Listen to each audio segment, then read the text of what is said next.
신약성경 86면쯤에 있습니다. 누가복음 1장 26절부터 38절까지 주신 말씀을 오늘도 함께 읽겠습니다.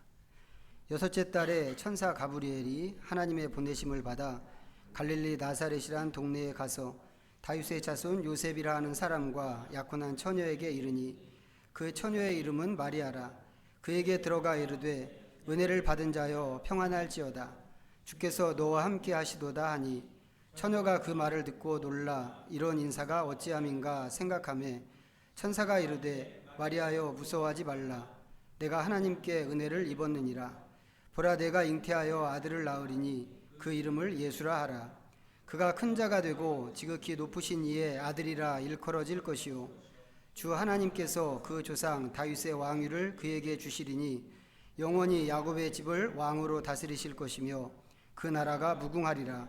마리아가 천사에게 말하되 나는 남자를 알지 못하니 어찌 이 일이 있으리이까. 천사가 대답하여 이르되 성령이 내게 임하시고 지극히 높으신 이의 능력이 너를 덮으시리니 이러므로 나실 바 거룩한 이는 하나님의 아들이라 일컬어지리라. 보라 내 친족 엘리사벳도 늙어서 아들을 배웠느니라. 본래 임신하지 못한다고 알려진 이가 이미 6달이 되었나니 대저 하나님의 모든 말씀은 능하지 못하심이 없느니라. 마리아가 이르되 주의 여종이오니 말씀대로 내게 이루어지이다 하매 천사가 떠나가니라. 아멘. 오늘은 질문 하나 좀 던지고 시작을 하려고 합니다. 자, 어떤 질문인가 좀 잘 들어보시고 마음속으로 좀 각자 대답을 좀 생각해 보면 좋겠습니다. 자, 하나님께서 세상을 창조하셨습니다. 그리고 그와 더불어서 인간도 창조하셨죠. 창조하신 다음에 이 모든 것들을 창조하신 다음에 하나님께서 당신이 만드신 것을 그 사람에게 주셨습니다. 그 세상을 주신 것이죠. 창조의 순서를 보면 인간 창조가 제일 마지막입니다. 물론 하나님의 천지 창조는 7일 창조예요. 7일 창조여서 6번째 날에 인간을 창조하셨는데 인간 창조 그 다음에는 안식이 있을 뿐입니다. 그래서 눈에 보이는 물리적인 어떤 모습들, 모양들을 창조하는 것으로는 인간 창조가 제일 마지막입니다. 이 순서를 보면 하나님께서 인간을 위해서 이런 순서로 세상을 창조하셨다는 생각이 듭니다. 여러분들이 이제 한번 생각을 해보세요. 그 첫째 날부터 쭉 이렇게 나갈 때 이 순서가 하나라도 이렇게 바뀌게 되면 어떤 일이 생길까? 사람이 과연 그 세상에서 살 수 있을까? 거의 불가능합니다. 이제 그런 것을 보면 사람을 위해서 하나님께서 이 순서로 세상을 만드셨구나 하는 것을 좀 생각하게 됩니다.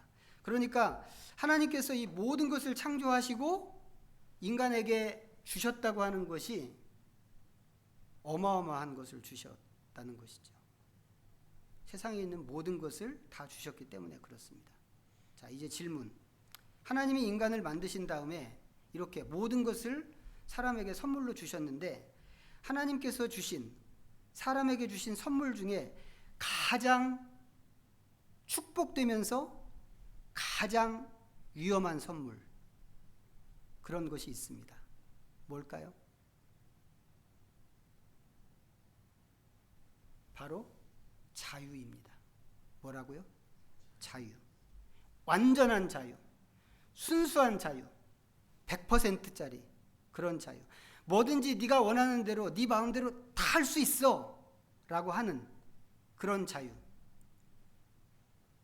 이 자유가 인간을 가장 인간답게 만드는 하나님의 선물입니다.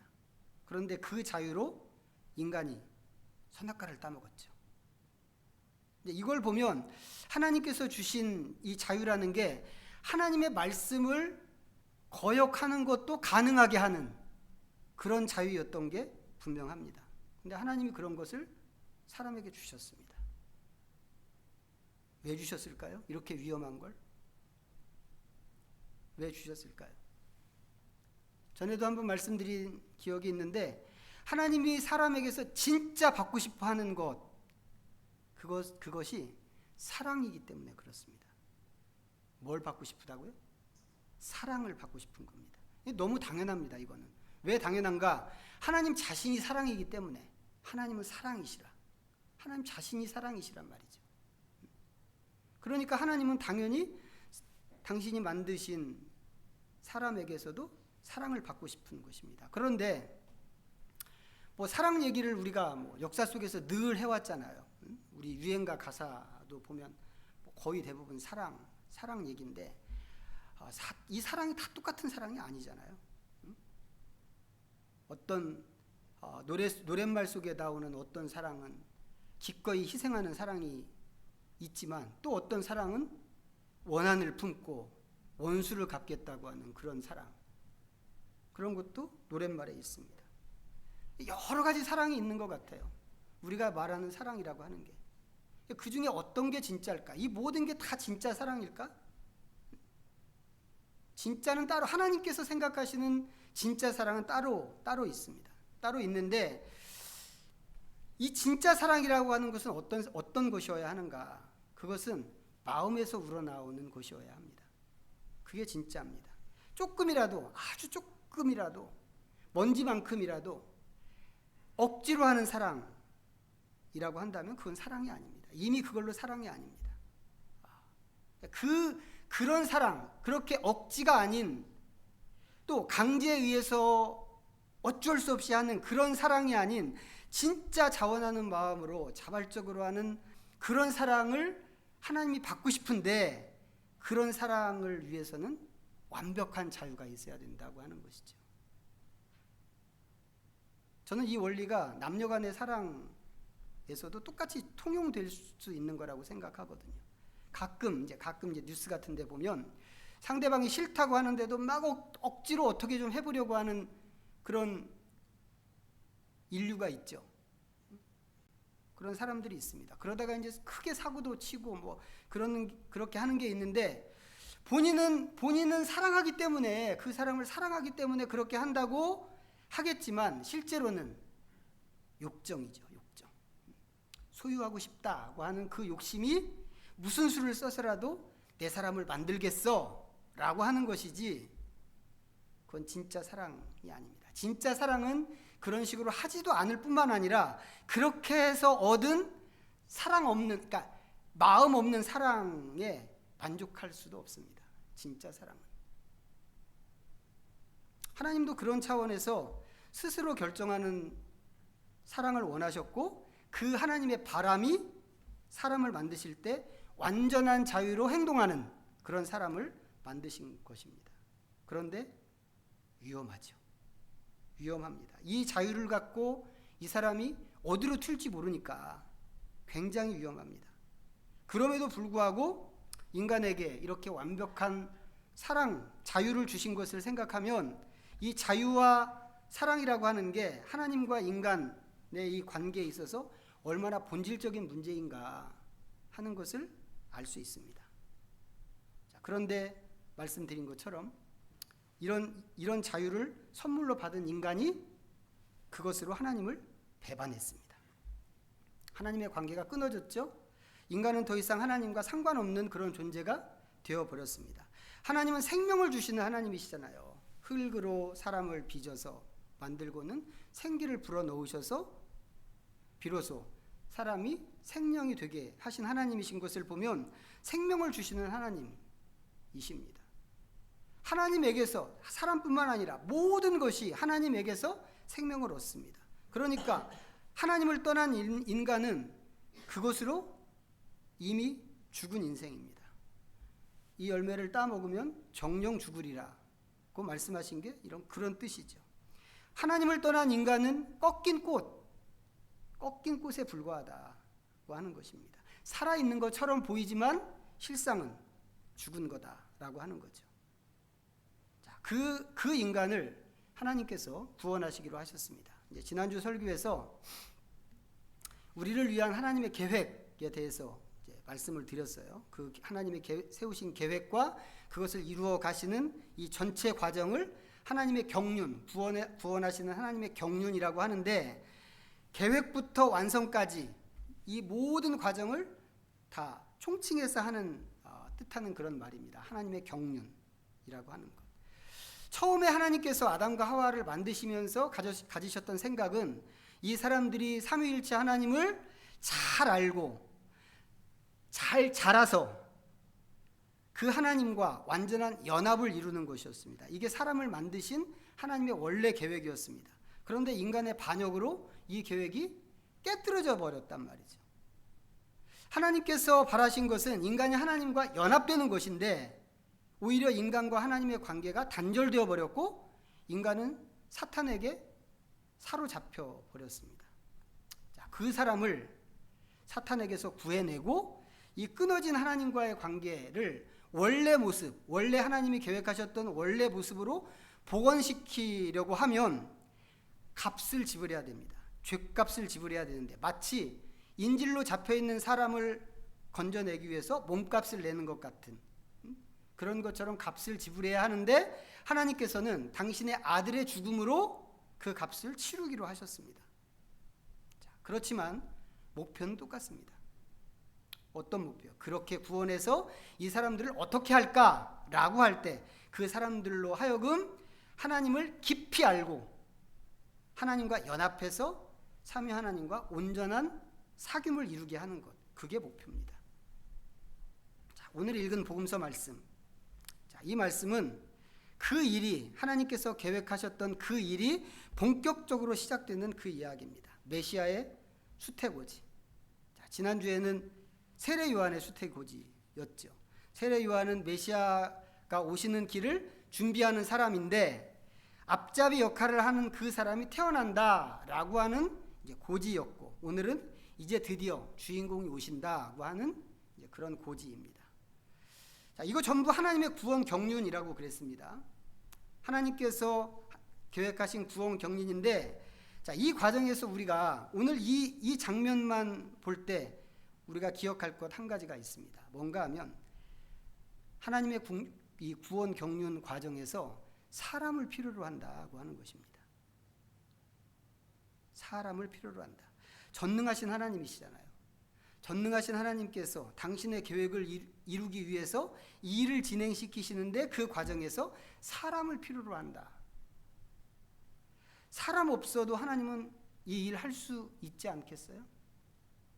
사람이 없으면 못할까요? 길거리에 굴러다니는 돌멩이를 갖고도 얼마든지 아브라함의 자손을 만드시는 하나님이라고 세례 요한이 얘기했던 적이 있었는데 그런 하나님이신데 굳이 사람을 필요로 하시는 게 뭘까? 사람이 없으면 일을 못 하시나? 제가 생각할 때는 사람이 없으면 오히려 일을 더 잘하실 것 같아요. 왜냐하면 일단 사람은 하나님만큼 실력이 없잖아요. 실력이 없고 또 사람은 뭐 이렇게 나댄다고 해봐야 일을 만들기가 쉽지 일을 해결하는 것은 잘 못할 수 있단 말이죠. 그럴 소지가 훨씬 큽니다. 그런데도 하나님께서 꼭 사람을 데려다가 쓰시는 게 있다고 하는 것이죠. 왜 그러실까? 자, 이거 처음에 말씀드렸던 것과 관련이 있는 얘기입니다.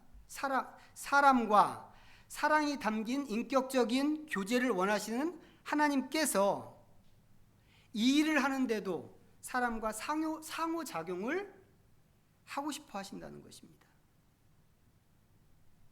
그래서 굳이 도움이 안 될 것 같은 사람을 데려다가 쓰시는 거란 말이죠. 이번에도 마찬가지입니다. 이번에도 우리가 읽은 이 장면에도. 자, 창세기 3장 한번 보겠습니다. 창세기 3장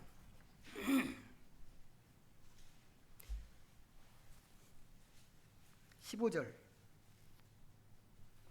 같이 읽어봅니다. 시작. 내가 너로 여자와 원수가 되게 하고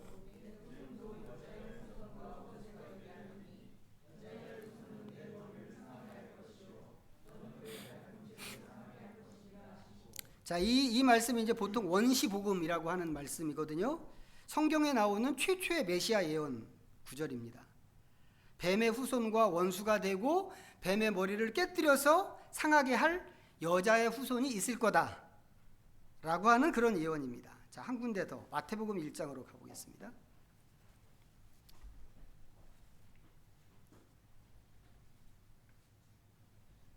마태복음 1장 22절과 23절. 자, 읽어봅니다. 시작. 이 모든 일이 된 것은 주께서 선지자로 하신 말씀을 이루려 하심이니 이르시되 보라 처녀가 잉태하여 임마누엘이라 하리라 하셨으니 이를 번역한즉 하나님이 우리와 함께 계시다 함이라. 자, 하나님께서 요셉에게 주시는 말씀인데 보라 처녀가 잉태하여 아들을 낳을 것이요 그의 이름을 임마누엘이라 하리라고 했던 그 말씀을 이루시겠다고 하시는 겁니다. 이제 이 말씀은 원래 이제 이사야서 7장에서 예언된 말씀입니다. 이게 이제 지금 읽은 이 앞에서 읽었던 창세기 3장 15절이나 지금 여기 요셉에게 이야기하면서 인용한 이 구약 선지서 말씀이 전부 메시아에 대한 예언인데 이제 이 예언을 하나님께서 이루시려고 하시는 겁니다. 그러면 그 과정에서 사람이 필요한데 이번 경우에는 여자 사람이 필요하고 처녀 사람이 필요하다고 합니다. 창세기 1장에서 창세기 3장에서는 여자 이야기를 했고 여기 이사야서 7장에서는 처녀를 이야기했단 말이죠.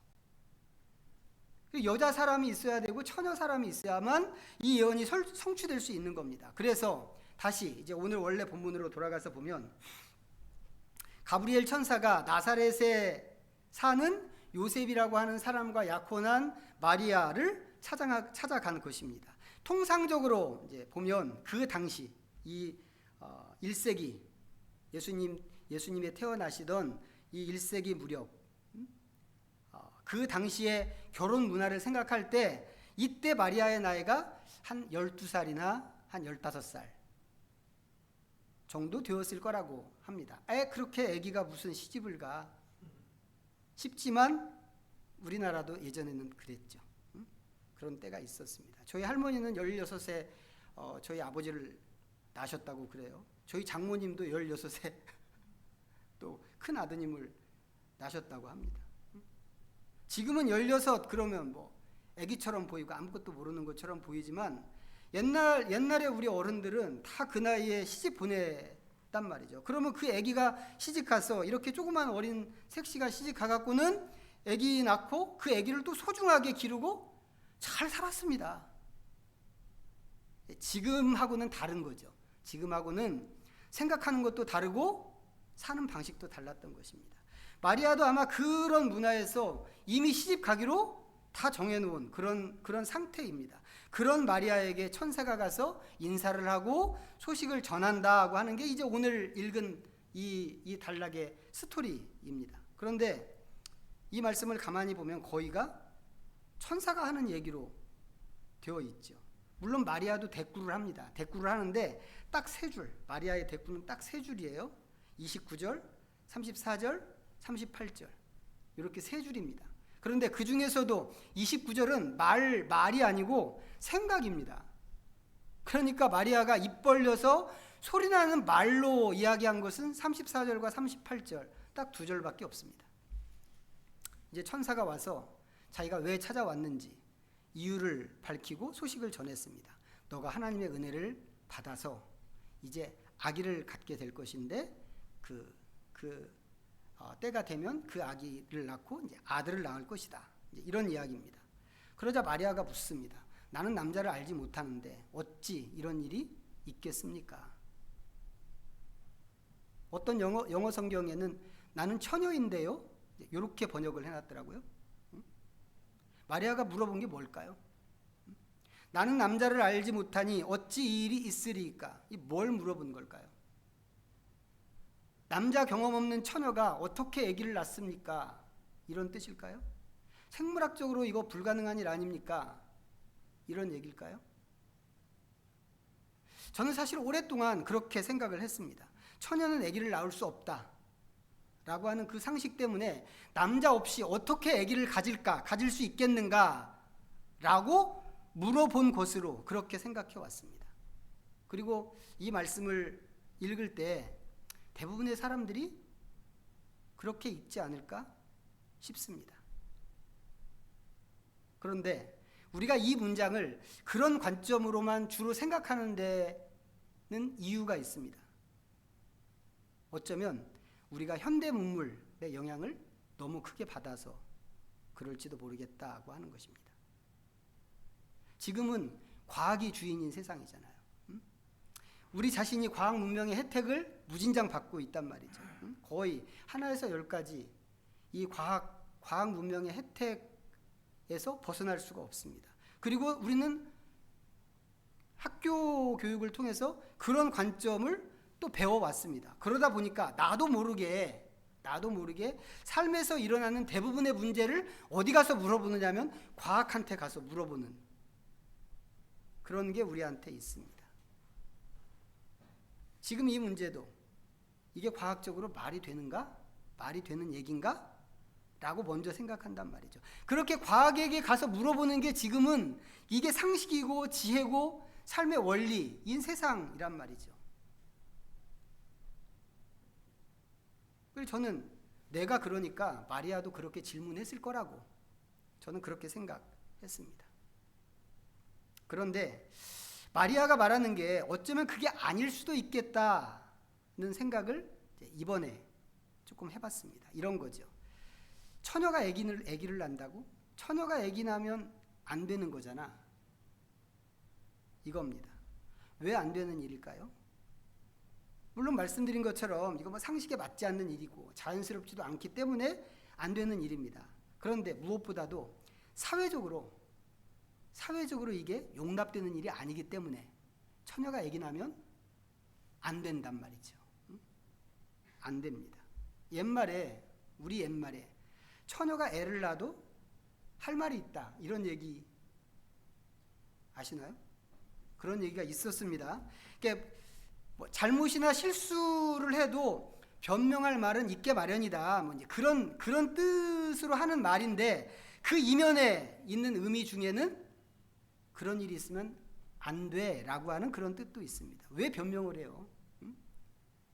그렇게 되면 안 되기 때문에 변명을 하는 거란 말이죠. 우리가 알고 있는 지나간 말 중에도 그런 얘기가 있는데 그러면 2000년 전에 유대 사회에서는 어땠을까 하는 겁니다. 거기는 더더욱 그런 일이 있으면 안 되는 세상이었다고 하는 것이죠. 마리아는 그걸 얘기한 것 같습니다. 그러자 천사가 다시 말하는데 이게 하나님 나라에서 어떤 가치를 갖고 있는 사건인가를 이야기하면서 하나님께서 이 일을 이루실 것에 대해서 전했습니다. 그러자 마리아가 이야기합니다. 주의 여종이오니 말씀대로 내게 이루어지이다. 이 말씀이 이루어지면 어떤 일이 생길까요? 어떻게 되나요? 아기가 생기는 거죠. 아기가 생기고 배가 불러오는 겁니다. 점점 배가 불러오는 겁니다. 그럼 생각해 보세요. 결혼 날짜 다 받아놓은 처녀가 아직 남편하고 같이 살지도 않았는데 아기가 생겨서 배가 불러온다면 그럼 이 일이 어떻게 될까? 이 상황이 어떻게 전개될까요?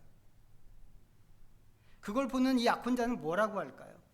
그걸 보는 마을 사람들은 또 뭐라고 할까요?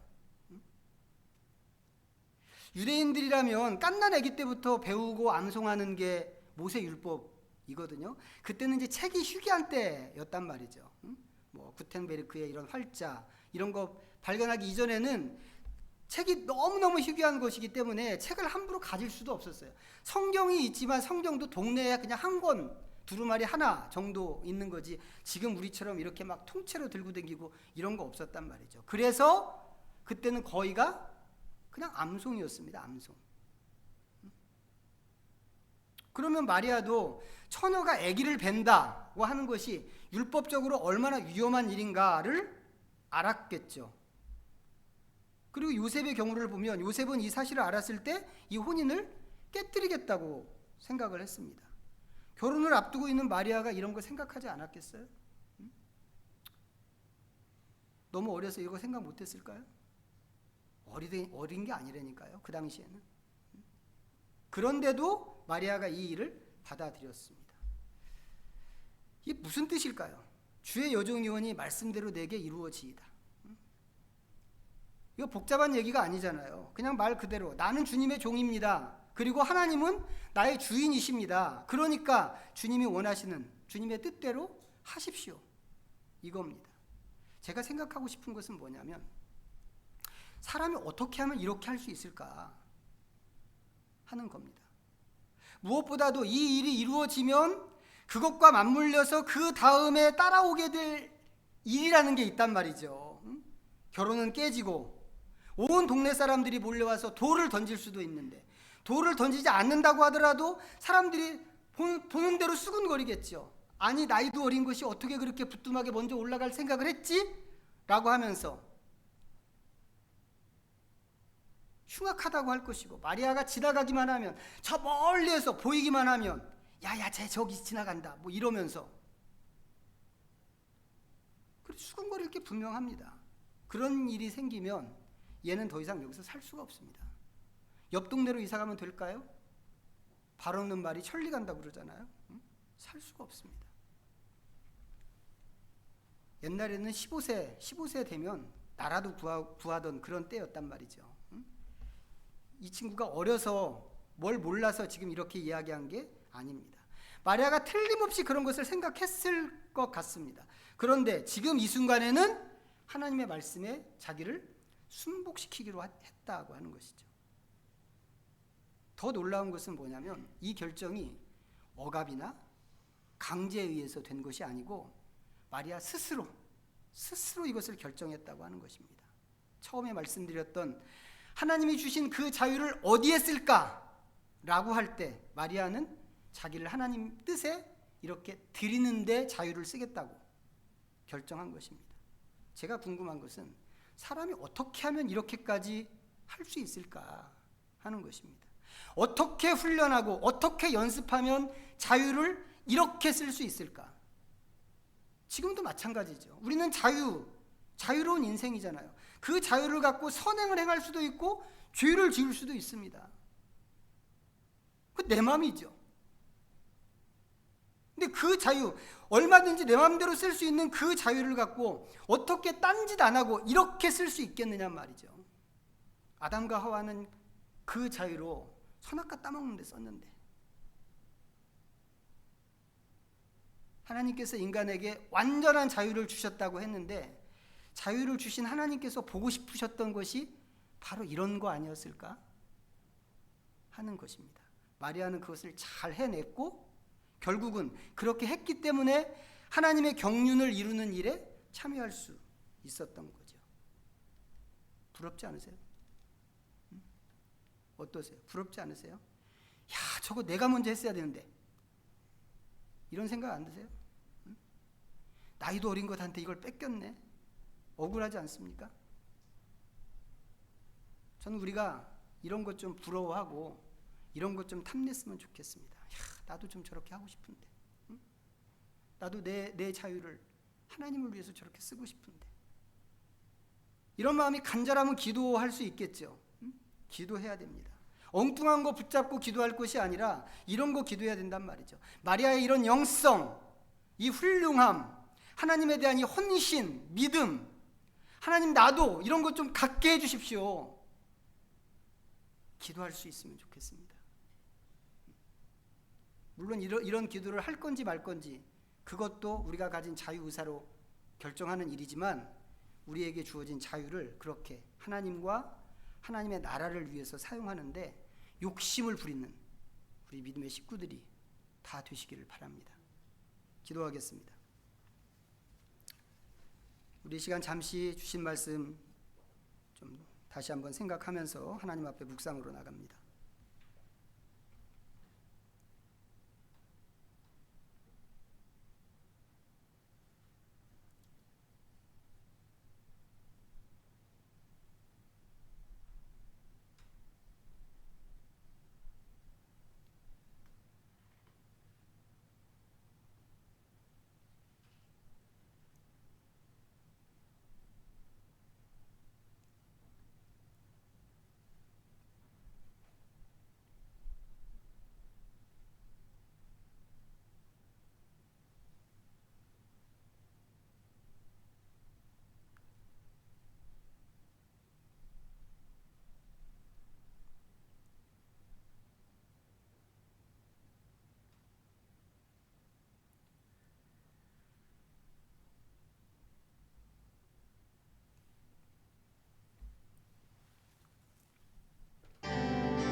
하나님 아버지, 우리를 처음부터 완전한 자유인으로 만드신 게 우리에게 큰 은혜입니다. 이 일이 폭탄을 터뜨리는 것만큼이나 위험한 일인데도 하나님께서 우리를 그렇게 자유인으로 만드셨습니다. 이 자유를 무엇에 사용해야 하는지 우리 스스로가 판단해야 하는데 오늘 본 마리아를 통해서 우리 모두가 배우게 하시옵소서.